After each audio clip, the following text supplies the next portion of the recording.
Welcome back to my channel, guys. Today we're going to review the Avax project or Avalanche project.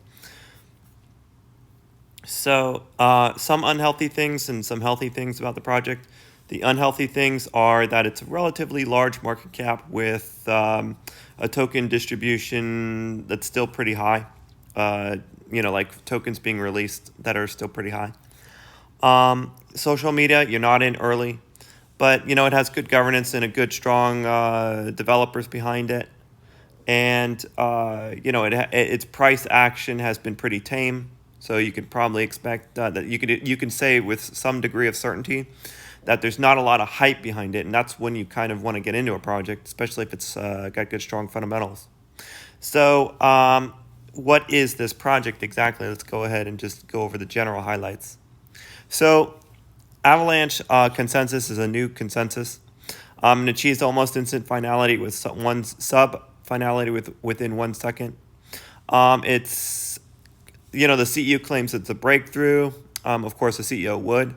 3 times faster than Visa is the speed.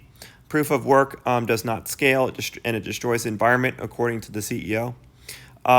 Sub-sample repeated voting. So this is one of the mechanisms of the consensus is that in proof of stake systems, you have to, or nodes and proof of work nodes, you have to share the blockchain state with everyone. In this one, you do not have to do that. So that's one of the reasons you can reach with some degree of mathematical certainty, you can reach finality within a relatively quick time without taking the full validator set. And that's basically the most simple explanation that I could say. So multiple virtual machines. This is one of the strengths of Avax Avalanche token, which means that it can release chains that operate in parallel. And so you can have any number of coins and assets. And for instance, they have right now it has 3 main chains, and one of them is an Ethereum environment. So and all of these chains intercommunicate. So it could intercommunicate with Ethereum through its, I think it's the C chain, the entire Ethereum virtual machine. So that chain can intercommunicate with Ethereum and bring Ethereum operations into the platform. The other chains are the platform chain, which coordinates the other chains, and this is where a lot of the governance functions will exist, and staking in nodes and machine-to-machine communication. And then there's the X chain, which is asset creation, NFTs. Anyone can issue tokens, and it is the DAG architecture, and it prevents over-serialization, according to the CEO. Which is, like over-serialization means, it's just putting in unnecessary information into the blockchain. And obviously more to come. So what these are is these chains are like trust computers. Each one is a trust computer, and they intercommunicate. So it is a blockchain of blockchains, just like Cosmos or Polkadot type of architecture. And so it can be an interoperability layer. It could also be a web of blockchains. It's very similar to Geek as well, if you guys are familiar with that. In that you have this chain, and you can off go with these new unique subnets is what he refers to them as, and these subnets could have their own logic and their own rules, and people can and they can intercommunicate to the degree that they want to intercommunicate. And one of these subnets could also be, made specifically for a certain government, and it will have that government's specific rule sets working with that chain. So, one of the things they argue is that companies and countries will want to use this architecture because they will want to work in an environment of their choosing with the rules of their choosing and to the interoperability of their choosing. And so that the rules are not consistent. There are some, you can inherit rules from the main chain, but you can choose your own rule sets. So there's also something called ILOs, which is raise fund for litigations. So that's something that they came up with that will be on chain. And some of the more comments that the CEO went into, saying Bitcoin is centralized. Avalanche allows anyone to be part of the consensus time to finality, 3 times faster than Visa. create multiple virtual trust machines, and governance will control all except can't change the total AVAX in existence. So they can't change. So the governance will be able to control everything, but it won't be able to change how many AVAX exist. So that's the basic summary of what this is. Okay, so let's go ahead and go through it. The details. So future increase in demand for the token. I do expect future increase in demand for the token. So yes, I have this as green. For future market excitement, I think there will be future market excitement for this project. And regarding social media, you're not in early. This project has a large community. It's people are aware of it, so it's not like you're beating the crowd on that one. One of the reasons I did say that I expect future market excitement is because of major upcoming events is decent, such as the Apricot upgrade in Q2 and the governance upgrade in Q3, which will issue P-chain governance, allowing for the tokens actually represent some control of some metrics of the ecosystem. Apricot improvements are new features, that allow for dynamic, not fixed fee structures, and there's some dexes coming online, that et cetera, bridges, et cetera. So there's I feel like that the upgrades coming, the roadmap coming, will overcome what looks to be downward pressure from some of these token issuance problems, which is what I caused this to be yellow on the token release side, token on the sell side. I expect those to be kind of in the negative because the token supply distribution is pretty bad. There's only 25% released. However, you can see that when this video is made right here, the rate of change is actually slowing down, so that's actually a good thing with the amount of tokens that are being released. But the token release has been pretty aggressive, and that's why I think that up till now, the price performance has been pretty bad. Because, but having bad price performance is good because that means, hey, you're at a low price, right? And there's no hype. Here's the, you want to get in a project before the hype. And this project doesn't have it because, its performance has been about 2x, where the average is 7x, as for where we are right now. I think that is to blame because of the issuance amount has been pretty ridiculous, or not ridiculous, but high. It's been high issuance. And then the 50% mark is sometime in the year 2022 is when you get past that critical 50% mark, which is March 2023 is when you expect this project to get past that critical 50% release mark. Regarding the inflation rate is 10% plus the new tokens coming on the market. Okay, so some of the things that are basic to the foundation of this project: token used for services and governance. Yes, the token is used for governance. At least it will be built soon.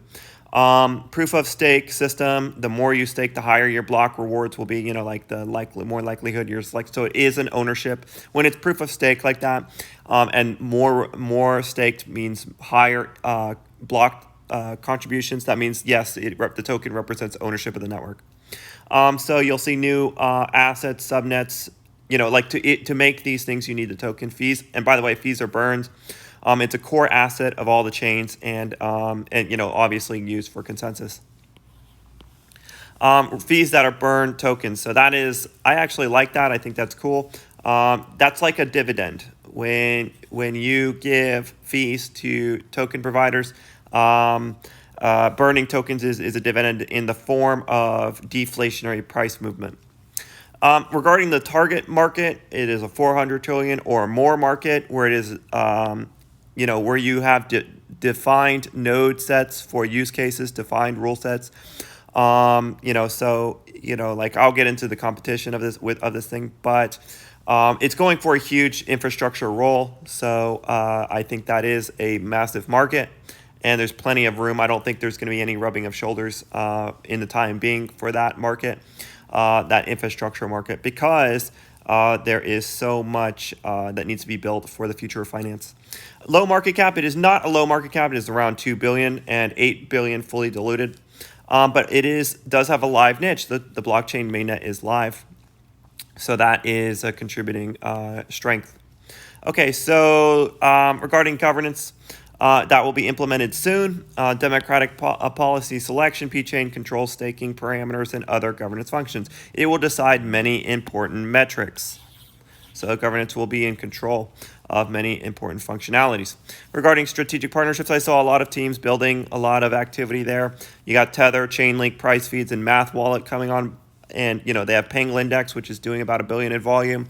USDC coin is on this project.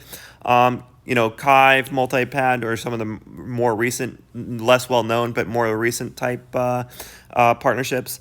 They have many identity dexes, Chernobyl, which is an Aave-like project, Pangolin, so they have activities with their partnerships. So partnerships look to be good. Regarding external transfer catalyst inhibitor, basically, will people leave your system if if something else comes in? No. If this project if you build on it, you will have stickiness because, once you build on this architecture, you will be, a part of that ecosystem. As far as best of the competition, I personally don't think it is the best of the competition. I still, it's just not, in my opinion. Because let's get into it. Okay, so every layer 2 so let's go over just the details I have written here. Every layer 2 will introduce their own token. We are different than everyone else according to the CEO, because they have ILOs and their basic architecture is different. Initial litigation offerings are in a new asset class that allow for people to raise money. So this is unique to this project. That is one of the strengths. Specific assets for specific countries. So one of the things that the CEO talks about is how you will have these subnets, and governance will be able to put their tax laws, their unique laws on each one of these subnets. So governance will and even businesses will having that control. Basically, he said, they want to have more control, enterprises and governance. And so subnets will give them that permission spectrum that they're going for. Everyone can use this except country X, for instance, or machine Y, etc. So you'll be able to write in who's included, who's excluded with these subnets. And so these subnets will have, realities of interoperability to the degree that those who issue those subnets will desire. He's saying governments will like that. Also, one of the things in the past is this project suffered an inflation bug, but that has been fixed. But it is something to note as part of its history. Regarding the difference between DOT and Avax, for instance, as whether this is the better competition compared to DOT. DOT validators secure the entire ecosystem. Avax validators secure only their specific subnet. And yes, the CEO's even said that that's the way the basic logic of how this thing operates. It'll have unique connection logic, whereas Polkadot will have a common connection logic. So let's get in, so regarding the two projects commenting on each other, Gavin Wood's comments are Polkadot parachain slot operates like an E2 shard, have the same security as the entire network. Avalanche connected chains do not share security of the entire network, creating operational risk as applications jump from system to system. Avalanche is a centralized version of Cosmos where self-selected and overlapping subsets of validators groups act as security subnets. So I actually find myself agreeing with Gavin Wood because and there are different pros and cons in life. You have different pros and cons. So but basically the point here that Gavin is saying is that the difference is these are self-selected. These are self-selected node sets because they say, oh, I want to be in this subset or I want to be in that subset. And that's the way the architecture of Avalanche works. And what that does is if there's these parallel subsets and I have an app and it communicates with this one and then it wants to jump to this one, the security level of this one may not be good enough. And there may be several subsets like this, and assets may be transferred amongst them. And then as an attacker, you could look at the weakest one and say, there's some assets on here, and this is a potential attack force. I actually agree that an architecture like that secures the whole system, it is secured with the same level of security. They all have the same level of security as each other is better, because now you don't have an additional element to be concerned with when writing an interoperable DApp.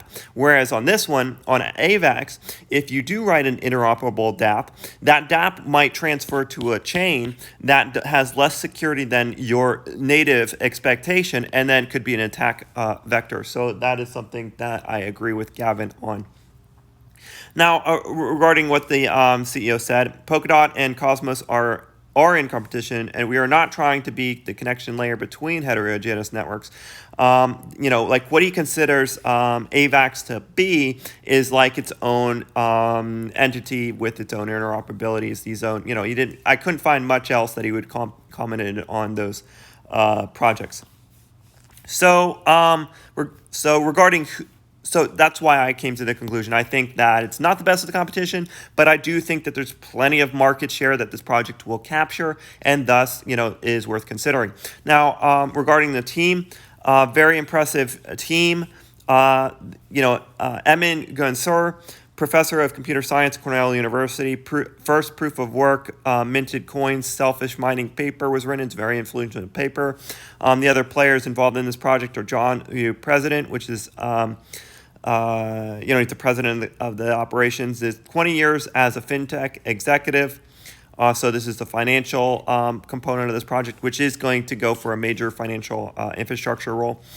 Kevin, the chief operating officer, is a PhD in computer science, which makes sense because he's doing operations. And, he worked at NASA and Microsoft in research for those entities.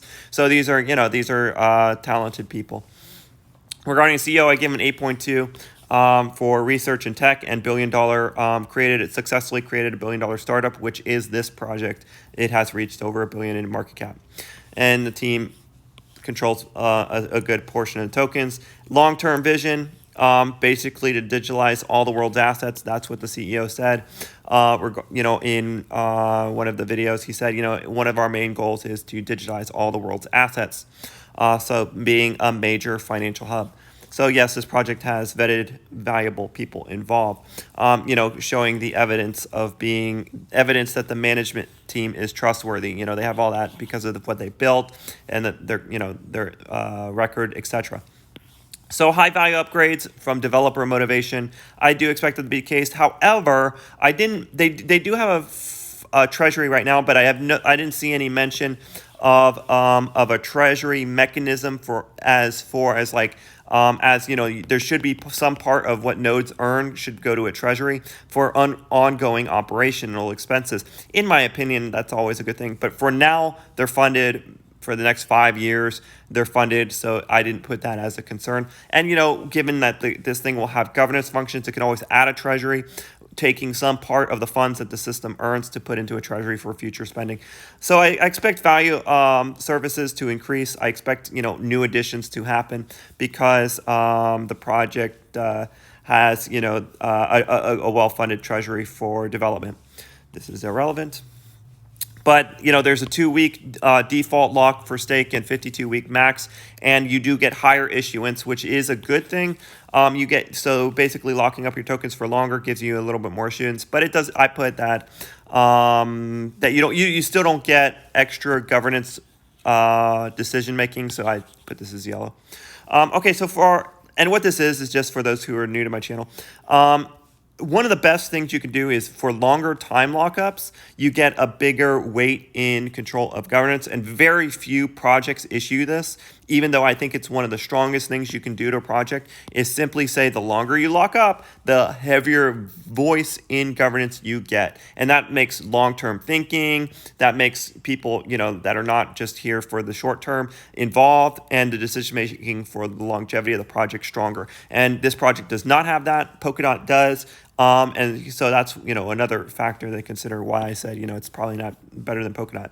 All right, as far as large business models that demand token to reflect their needs. I think that there will be large business models that will want the token because the token represents ownership. So you will see investment companies most likely participating in ownership. And the strength of that is, middle of the range, I put, for how big of a demand businesses will have for the token. All right, regarding user experience, because of that variance in cross subnet security, I put it user experience might be, a little risky because of those concerns that Gavin Wood has laid out. And I think that might lead to some subpar user experience. But I do expect, that means there might be a major event in the future that might hurt the project. But, you never know. Like with governance, they could, try to issue more security, consistent security. But, I don't think that's going to change because the nature of this project is to have node sets that operate their own subnets. So these guys could operate a subnet. And these guys could operate their subnet, and they will have different layers of security and different operators and different rules. And like I said, governance will like that, but it also makes these chains so different that they will have different security layers and thus introduce risk to the user experience. So first mover adequate incentive. Yeah, they have several grant programs. So I do think that they will be onboarding people with their grant programs. More people using the project. I do expect that to happen. And I think that means I covered everything. Yeah. So, okay, so basic summary.